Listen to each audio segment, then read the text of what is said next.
हरे कृष्णा भक्तों, हर साल आश्विन मास के कृष्ण पक्ष की एकादशी तिथि पर यह व्रत रखा जाता है। मान्यताओं के अनुसार इंदिरा एकादशी का व्रत कथा का पाठ किए बिना अधूरा माना जाता है।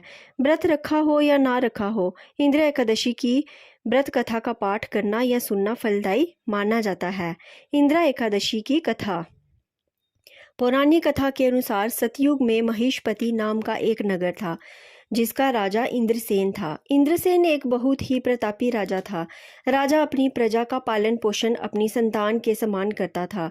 राजा के राज में किसी को भी किसी चीज की कमी नहीं थी। राजा भगवान विष्णु का परम उपासक था। एक दिन अचानक नारद मुनि का राजा इंद्रसेन की सभा में आगमन हुआ। नारद मुनि राजा के पिता का संदेश लेकर पहुंचे थे। राजा के पिता ने कहा कि पूर्व जन्म में किसी भूल के कारण वह यमलोक में ही हैं। यमलोक से मुक्ति से लिए उनके पुत्र को इंदिरा एकादशी का व्रत करना होगा ताकि उन्हें मोक्ष मिल सके। पिता का संदेश सुनकर राजा इंद्रसेन ने नारद जी से इंदिरा एकादशी व्रत के बारे में बताने को कहा। तब नारद जी ने कहा कि ये एकादशी आश्विन मास के कृष्ण पक्ष की एकादशी तिथि को पड़ती है। एकादशी तिथि से पूर्व दशमी को विधि विधान से पितरों का श्राद्ध करने के बाद एकादशी को व्रत का संकल्प करें।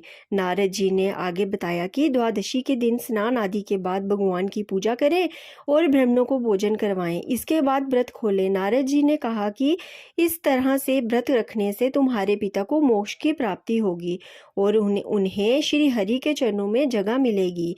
राजा इंद्रसेन ने नारद जी के बताए अनुसार इंदिरा एकादशी का व्रत किया, जिसके पुण्य से उनके पिता को मोक्ष की प्राप्ति हुई और वे बैकुंठ चले गए। इंदिरा एकादशी के पुण्य प्रभाव से राजा इंद्रसेन को भी मृत्यु के बाद बैकुंठ की प्राप्ति हुई। राधे राधे भक्तों।